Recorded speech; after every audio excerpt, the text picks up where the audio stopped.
Hey guys, welcome back. As I mentioned on our last podcast, we're just going through a quick Summer League review now, just touching on the real bright points and the biggest stories of the tournament so far, from Cooper Flagg to some real quick Bronny insight, and also just the teams that I think are really clearly showcasing the elusive young talent that they have. And with how hard these guys have been competing, it's really making the Summer League just such a great TV product. And really, no one seems to have really done that better than Cooper Flagg himself, who has looked like the absolute real deal so far. We've now seen a few games from him, including that massive 31-point outburst against Dylan Harper and the Spurs, which really did feature that perimeter shot-making piece coming along for him with pure confidence.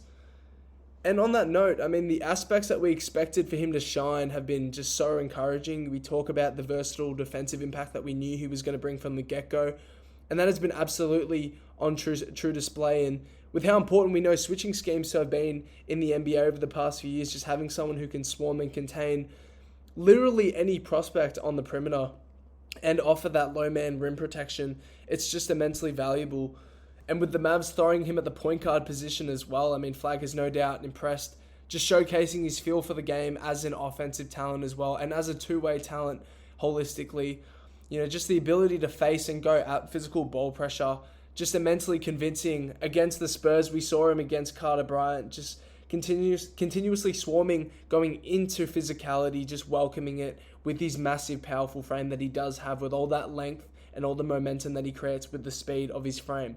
And he's really showing us that shot-making piece as well is something to really believe in.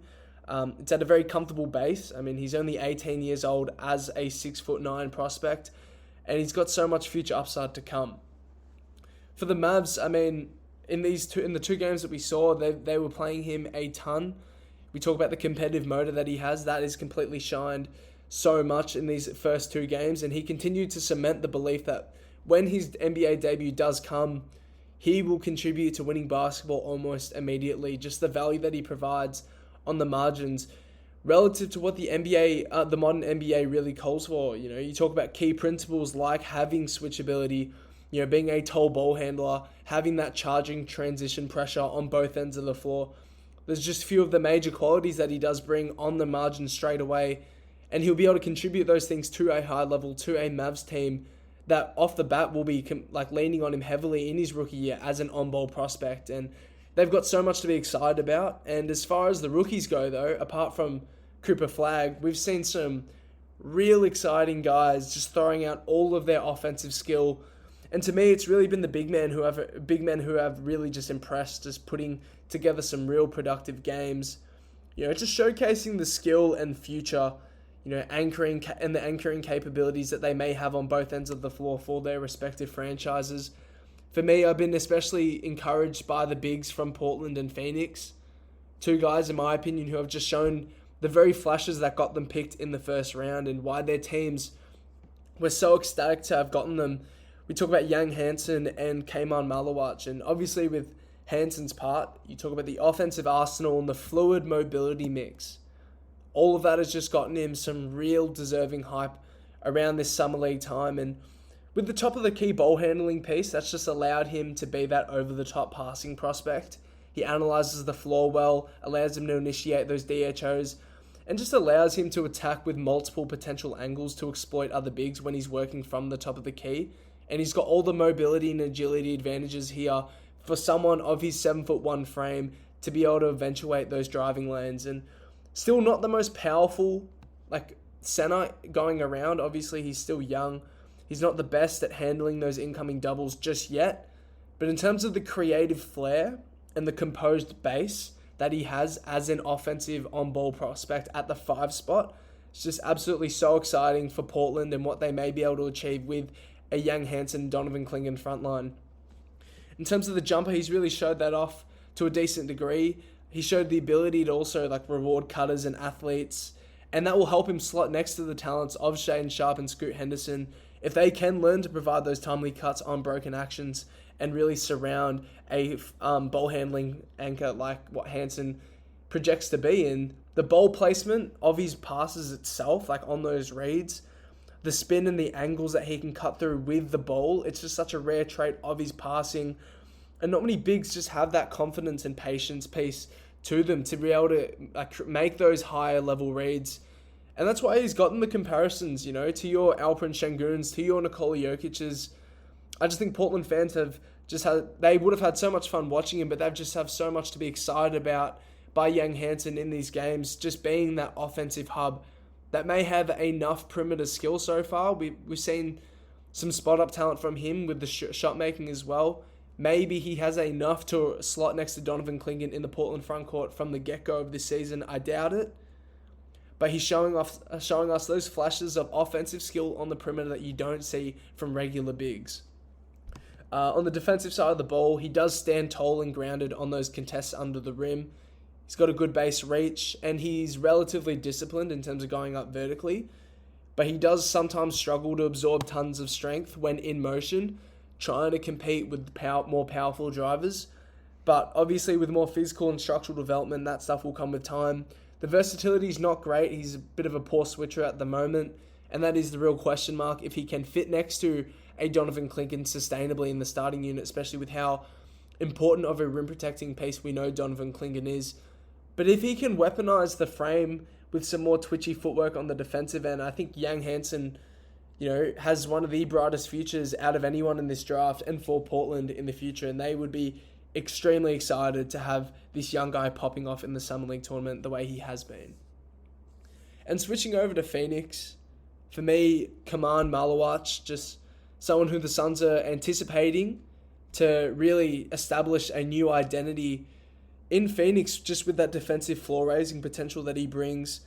We've seen flashes with also more offensive upside as well that was hidden in Duke, and he's also really shined, especially in that first game against the Washington Wizards when they did win by 19, obviously in 21 minutes only. He did drop a nice 14 points and 5 rebounds. He dropped 6 3-point attempts in that game. But we also saw some of those post-up possessions. Obviously, they did look relatively awkward, especially in that first game, but definitely something that, there's a maybe in there in terms of the worth of developing that sort of piece into your offense. And considering the overall soft touch base that he has that most bigs don't typically have on their hooks and skying touch looks early in their careers, that may be really something to look into. And obviously, he can't really fluidly leverage the size too much yet offensively. And on the jumper and, in the post, he doesn't really get much lift on those complex finishes around the rim. But those small flashes were more than what we saw from his narrow role that, he played in Duke all of last season. And with the training that we know that he puts in trying to develop that spacing piece of his game, maybe developing more of that post-up arsenal, maybe something that he may be able to pick up more in the future for Phoenix. And really, any offensive upside that you get out of a guy like Kaman is just more pluses to what he will give you for his defensive floor raising.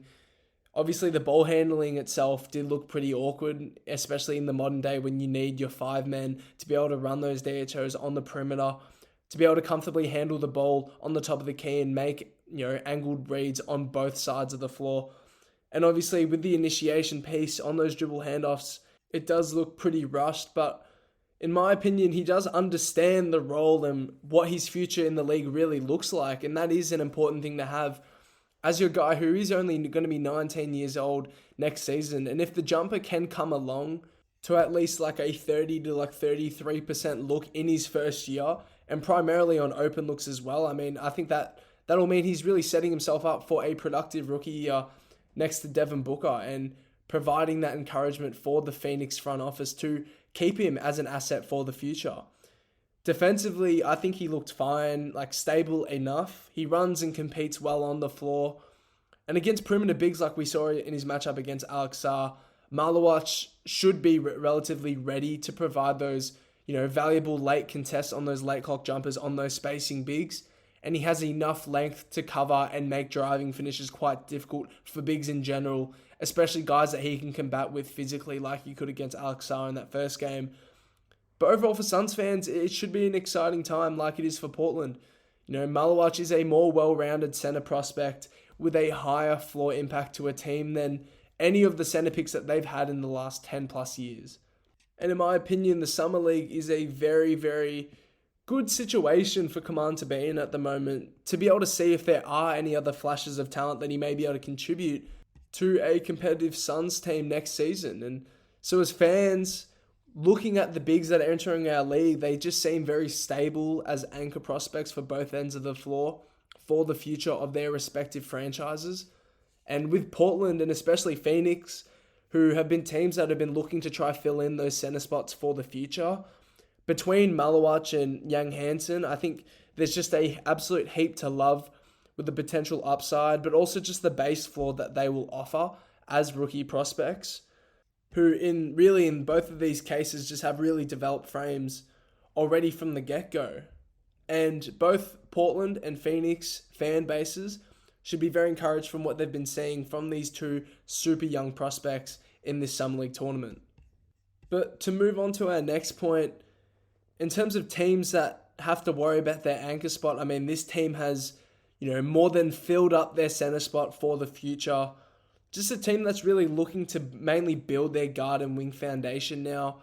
We have a quick look onto San Antonio and what they've been able to do, just absolutely shining in this Summer League, really with their two-star rookies of this Summer League. And with the Spurs, they were always going to be a conversation point in this Summer League. We know the hype prospect that Dylan Harper is and how high the Spurs fans were on getting Carter Bryant. On both of these two in particular, just two of the main guys that the Spurs will actually intend on giving NBA minutes from this Summer League roster. And obviously now we can see where they will fit on the NBA floor as guys who should be able to contribute straight off the bat with their respective strengths on the floor. We're going to start with Carter Bryant here, just someone who has a more solidly defined archetype of what he wants to be in this league. And it really just starts with the defensive dominance. In terms of sitting next to Victor Wembanyama, this is a guy who looks like a supreme wing-stopping talent. Talk about the length, the lateral speed of his build. It's just an exceptional base to have already coming into the league at his young age as well. And he's got the strength to combat most forwards for someone who really is 19 years old at the moment. We saw some very credible possessions of ball pressure, going at Cooper Flagg, but also in his debut as well. I mean, he just tracks drives at an exceptional rate, but also poses as an exceptional recovery athlete. And in terms of the physical development, he looks about ready to compete straight away. And in such a switch-heavy league like what we spoke about with Cooper before, it's important to have guys who can comfortably switch and contain on the perimeter, just guys who can communicate and rotate actively and accurately. And that is really just the potential superpower that Carter's really going to bring in his game. Still raw offensively, that's for sure and without a doubt. And that will be a huge reason why he probably won't see, much of a starting role most likely in this team, especially with Jeremy Sohan as the primary weak point on the offense in the starting unit for San Antonio for next season. But Carter's role is already defined, and his athleticism just sheds a bit more light into what he may be able to do as well offensively as a defense to transition pressure point who can catch above the rim with the length and foot speed that he does have.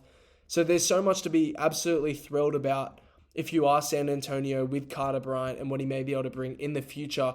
Just an archetype of athlete that you guys really haven't had in the short Victor Wembanyama window. And then also with their second guy, Dylan Harper, we're just seeing a guy who just looks ready to compete as one of the Spurs' designated advantage creators. Just someone who combines the level of downhill creation and skill level that both De'Aaron Fox and Stephon Castle already have, but he combines the decent length and size that Castle has, but he also has the acceleration piece that we love about De'Aaron Fox. But he also manipulates and changes and varies that pace and direction so well for someone of his age. Adding on to that, you talk about the decision-making and the ball security and stuff. That will fix itself, especially as he starts to play with more gravitational screeners like your Victor Wembanyama's and your Kelly Olynyk's. But everything with Dylan already just seems so mature. He's just got such a high upside that you can see now with his agility-based shot hunting, which is the weapon that guys like SGA and Jalen Brunson have used to take over the league and take over the basketball world. And he has shown more flashes of what future he can have in San Antonio with that downhill creation piece that he does have already down pat to a very strong level at the moment. And obviously, in Dylan and Carter's case, they'll most certainly feature consistently throughout the lineup for the Spurs. They are established athletes who just have such great gifts and strengths that they'll be able to contribute straight away. But for some guys in these win now scenarios, obviously cracking the rotation is extremely hard. And for the Lakers, they're going to be deeply watching and looking out for any development that Bronny James may have that may see him as a positive fit next to Luka in occasional minutes next season, where he may be able to provide positive point of attack defensive minutes. But the hard thing though, with watching Bronny's Summer League and seeing if he can translate similar value to NBA minutes, is really the fact that in the NBA, he's going to really be primarily a 3-and-D prospect. Someone who, on offense, his role should really be limited and really capped at someone who can provide some explosive athleticism, some grounded pull-up jump shooting when he's attacking closeouts and extending advantages created by your Lukas of the world. But in this Summer League, we've seen the Lakers really just task him as that volume initiator and primary ball handler, which is just something that he's probably not going to be able to do at the NBA level, especially just yet. In this Summer League, he's been tasked with the on-ball duties that we've seen, and that has given some light to more possible roles that he may be able to fulfill in spurts in the future. He does have pretty decent composure as a ball handler, especially when he is playing with pace and when he's in transition in the full court. But when we talk about initiators, you need to be such a strong passer. And for passing as a weapon itself, it's mostly a two-part skill. You have both the vision piece and your execution ability. And as far as the execution as a connective passer, I think Bronny is decently equipped. But for me, the vision itself as a point guard prospect is really just the drawback here. And as well as like the general shooting concerns that you have from the base that he did start with. And obviously the shooting hasn't really improved much at all. So for LA fans, it's good to take some of these reps with a grain of salt. And it's really due to just the Summer League talent that LA have to throw out at their point guard position. Look, I do like the connective traits that he may be able to bring. And defensively, we keep seeing the lateral athleticism, the ability to match pace and direction variances. That stuff will give him a spot on the floor for the Lakers, but the three needs to start dropping with consistency if he wants to have any shot at seeing consistent minutes. And I think he's shooting 18% from three in these few games in the Summer League. And that's not going to cut it though. It's not convincing enough by any means for someone whose role will be primarily to knock down open looks created for him.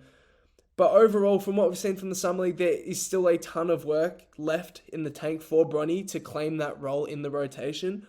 But there definitely is a pathway for him to see real NBA time. And now just pivoting now from these win now situations, I talked about how I want to shed some light on these young teams, these real young gun teams who have so much talent that they're going to be putting on display when the NBA comes around. And it's always a real treat watching the youth actually take over this tournament, just watching these young guys rally together and showcase their development and, actually really fight for the spots and opportunities and belief of these NBA teams. And it just brings a different light to the NBA. And to me, the Wizards are a team that have looked exceptionally exciting now just a few years under the Will Dawkins general management. And really this Summer League squad that they've put together is really just featuring multiple guys who they can look at as maybe key contributors in their next contending phase that they are currently preparing for. What I love from this unit that they've been throwing out there is just the switchability and the perimeter versatility throughout the core youth. And it really starts with Alex Sarr at the center spot. You talk about the perimeter initiation, the screen and roll mobility, the ability to defend and help in space, and the luxury of having an anchor, in theory that can provide impact on multiple margins, is that you can almost slot any archetype around him to fill your perimeter roles as someone who really is an anchor prospect for a real ball and player movement style of offense.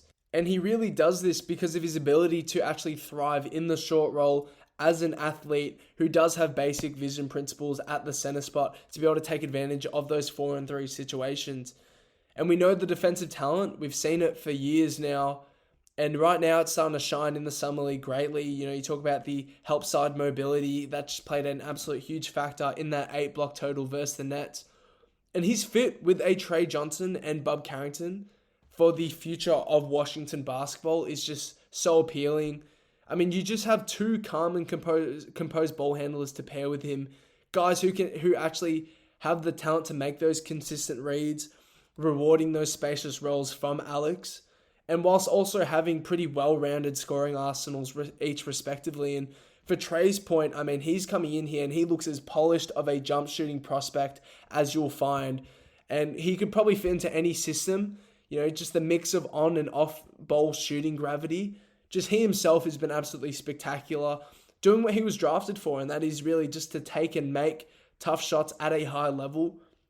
And with the fit that Trey will have next to the current Wizards core, that's also something to be excited about. And obviously defensively for this core, on the point of attack side, these three between Bub and Trey Johnson and Keyshawn George, the guys do seem relatively solid, but no one's better out of those core three than Keyshawn George himself. In these games, obviously some of the shot making is still inconsistent like it was in his rookie year, but he just seems to be able to provide just that supreme motor intensive stuff at the wing spot. Just someone who on offense can have really dimming stretches with the poor shot selection, but I mean the potential fit that he can have if he does rein in some of those shot tendencies is just certainly there for Washington, and what he may be able to do in the future at their three spot with the physical demeanor that he plays with. And in terms of that supercharged level of energy that he brings with the hellacious ball pressure, he just has such good length and footwork speed to stay laterally whilst also having some really nice and fast hand activity. There's just so much to be encouraged about there as your designated defensive wing for the future. And if he can key in on this aspect of his game, focus more on the defensive tasking, expending the energy more on that end of the floor. And that does come with developing a more narrow offensive role, but that will give him a real future and a real strong fit for the Wizards and what they are trying to do in the next few years. And we heard Will Dawkins go on about the need for having a defensive identity. And with the current roster construction and the youth that they have drafted over the years, and obviously he's not in the Summer League, but also Bilal Coulibaly is involved in this. With that foundation that they have, they can definitely offer real length and real screen navigation hassles on the perimeter. And in this Summer League stint so far, that's, in my opinion, that's really shed some light on the personnel that they have. Being able to commit to that switching identity that the NBA is really shifting towards. And it's more about finding that sweet spot of balance in your effort distribution for these young guys. And that has been absolutely great as these guys have provided tons of full court ball pressure, which does shed some light into what they are valuing coming into next season. And similarly, another team that I think has really just been throwing out their young stars and just purely just watching them flourish, and that is the Utah Jazz. And on the Jazz note, I can't really say I've watched them too heavily in this Summer League so far, but obviously a pretty blatant positive is what we have seen from Kyle Filipowski, someone who's absolutely popped off as an offensive force in this tournament, just a pure shot-making talent. He's just a great dribble initiator like always, and he's got the mobility and skill blend, which has been on full display. And the value that he has as an offensive role player piece already is just so great for someone who was just a second round pick just last year. You talk about the pure and raw skill talent coming from someone of that type of draft, just the value that you get out of that is absolutely incredible for the Utah Jazz front office. We see some of those driving fades on those pit stops over those long contests. That's something that's becoming a developed weapon in the arsenal. But the main piece of his offense is just the pick and roll versatility that he has, not just as an actual screen man, but also the talent that he has to be able to initiate his own inverted action with the ball handling profile that he has, with the frame and all the composure in his arsenal. I mean, for Filipowski, he just seems like the absolute full package already in terms of a young prospect who only has 1 year under him. And he's been absolutely feasting in this tournament. I mean, in the first 3 games, he's averaging 29 points and 8 rebounds on 56-39 shooting from the field and 3-point in this Las Vegas stint. And he's just been absolutely incredible. And he seems too good for this Summer League in general. So I don't think we're going to see much more of Kyle Filipowski if we do at all for the rest of this Summer League tournament. But he's just someone that looks ready to blend next to Walker Kessler right away if the Jazz do intend to move on from Larry Markkinen soon. And if they do, that will allow them to free up opportunities for their young core, including what Flip has been able to do here. And then from then on, obviously Ace Bailey looked pretty suffice in those initial games in Salt Lake City. But the real bright point for me out of the rookie class has really been Walter Clayton Jr., just someone who's been absolutely superb as that methodical ball handling piece. Just such a mature and unselfish player. And he just looks like a professional out there on the floor. And with the leadership and the communication that you can see already just in his defensive work, calling out switches and peels, but also the initiation as that lead guard, you can just tell he is going to be a veteran-ready player in his rookie season. And he has proven with the jump shot that there's enough there to be encouraged about. I think he's 11 of 29 from 3 in both the Salt Lake City and Las Vegas games. But you can just tell that he will find a place on the floor for an NBA team. He's just a true leader, just someone that gives a lot of those Fred VanVleet vibes with the defensive floor and the communication. But also, he gives off some of that Tyus Jones with the passing and the unselfish reads that he can make with clean accuracy as well. But he also has the table-setting value of both players just with the leadership that he has and that he commands with. And moving on from him as well, the Jazz also have, Cody Williams and Isaiah Collier, who have also been extremely productive. Just tons of growth for both of those guys. But all in all, the Jazz just look so fun to watch with just all the different archetypes and young stars that they've been throwing out. And though I don't really think they'll be winning a ton of games by any means, they're quietly building a super strong offensive foundation for their future. Between Walter Clayton and Kyle Filipowski, these two have starred out by far the most for this team. And then the third young team that I really just want to quickly cover before we end is just a team that probably have more question marks coming out of this summer league than going in, as far as the talent that they've drafted and where they'll fit in their NBA rosters. And that is the New Orleans Pelicans. Starting with Jeremiah Fears, we just have someone that I personally have really enjoyed watching in the draft lead up. Just a guy who understands how to crack driving lanes, using his nimble size. And the impressive aspect about his game was really just the mature approach to that rim pressure, considering that he has a pretty small build. But in terms of, looking at this tournament, Jeremiah has definitely struggled. We talk about his, first 2 games. I think he's 9 of 33 from the field with 10 turnovers, which is pretty underwhelming. I don't care if you just say it's Summer League and you have all this physicality in your way. But from a driving-based guard, that is underwhelming. And for a guy who primarily attacks for efficient looks, you are looking for a heightened efficiency on that. Obviously, it's important to not overreact, but there are things in his game that just look so far from, NBA ready. You talk about the pull-up efficiency. That stuff is really going to impede him. Now that we are seeing him against fiery, high-motor athletes, where he isn't getting as many favorable downhill angles as he once was getting in college. And we knew this when the Pelicans went to take a swing on Fears in the draft. The Pelicans aren't a very good spacing team. They don't really have many good shooters in their current roster immediately.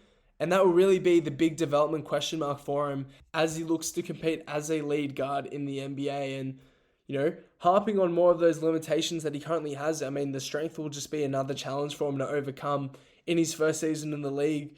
In these initial games, we saw Jeremiah just struggle time to time against those drop coverage and those big center frames that might be in his way when he's trying to attack those angles downhill and when he can't create that favorable contact. And that really is due to the slight frame. And it's just not something that he can really lead to, which is just diminishing for someone who does like to chain together, those agility-based moves, usually with your strength in position and your weight distribution. Guys like Shea and Brunson have been able to really flourish in the NBA with that ability to initiate contact that is favorable and does allow them to gain that separation. But then again, on Jeremiah, he's just young as anything. And those things, especially with the strength and pull-up shooting, those things typically tend to pan out with natural progression in an NBA system. Obviously, on the good notes, in these few games, he continues to play with that deliberate pace. He passes very decently well, and he's shown a lot of flashes of multiple back-to-back successful pace pushes in transition, where his lightning runway speed, like his straight line speed, does get him those initial advantages downhill. But the archetype itself that he has is pretty hard to thrive with early in your career. And he doesn't really have the true strength or power to combat those limitations that his size can present, like rim pressing guards like the Brunsons do. but he does have that speed and agility mix that he can lean on, which will be super intriguing to look at in his rookie season. Switching to the defensive side of the ball, we know he does compete enough and he's got enough lateral work rate. And though he can have some erratic and unsure rotation decisions, his defensive stability seems generally fine for someone of his archetype coming into the league. I don't think it's something of real concern just yet. And that really comes with the basis that his value really comes from that downhill pressure piece. And despite current concerns, he will gain his consistency as he develops his frame in the initial years in New Orleans. And as he adapts to the level of rangy athletes, guys who can cover those initial angles that he does attempt. I'm overall quite high on Jeremiah Fears as a prospect. I'm just mentioning that Summer League has exposed some of those concerns that fans have had with him from college. Look, I believe that he has quite a refined downhill processing mindset. And for me, that will make him at least a valuable bench contributor in his career. So it's more about being patient and waiting for those opportunities to arise for him. Derek Queen, on the other hand, for New Orleans, just seems like a much more awkward piece to add to their roster. Just someone who does love his on-ball reps, but someone who does look far from ready to be taking any ball handling responsibilities away from Zion and Trey Murphy. He does pass to a decent level. The shot creation is typically powerful, which is something that is good to lean on. But with the powerful movement, it's not something that he has at a fluid level. He can't yet pop off contact and get real quality separation just yet. And the elevation for his jumpers is pretty non-existent. And that does come from him being a pretty average athlete overall. And that does make him an average on-ball player in general. The base shot touch is there, but when you can't hunt those looks with consistent quality, that's just going to hold you back. And it really has held him back in terms of the gaining separation piece because of the average mobility traits that he has. And so far as taking on real creation loads, this may come more so as a designated mismatch attacking forward. But obviously in your first round, you probably hope for a little bit more value coming out of that pick. And as long as Zion's around, I think the Pelicans are going to have a lot of trouble finding a consistent fit for Derek Queen as long as the perimeter shot making and the slow release and handle just continue to be an undeveloped aspect of his game. And for the Pelicans, you shouldn't be overly wary about your draft picks. There is a genuine road to success for both of these guys, especially for Jeremiah's case, but obviously time, reps, and opportunity are what is going to accelerate, all young, raw prospects that come into the league. But picking the favorable spots for these two guys in particular will be a pretty tough task compared to most teams around the league, especially considering their positional spots, which are most likely already filled. Obviously, Jordan Poole and DeJounte Murray as the Pelicans' backcourt options, but also Zion and Yves Missi as the starting frontcourt options ahead of Derek Queen already. We know the NBA is all about fit and blending together strengths and weaknesses to create a roster that can holistically dominate games is important. And for the Pelicans, this will be a huge challenge for them heading into next season and for future years if they do, want to keep these two guys around for the future that they have. And ending on that, that's really all I have today. I hope you guys did enjoy that little segment. The Summer League at this point is obviously carrying the basketball world right now, especially as we don't really have any FIBA or Olympic basketball at the moment. And obviously with all the light pinpointed on these young guys, it does make it quite a nice time to appreciate just how hard it is to really make an NBA roster. These players are out there giving their absolute all in every single game that you watch. And it's just such a rare trait that does make the Summer League an interesting part of our NBA calendar. So with that, I'll see you guys later. Stay tuned, and I'll be back with some more off-season content very soon.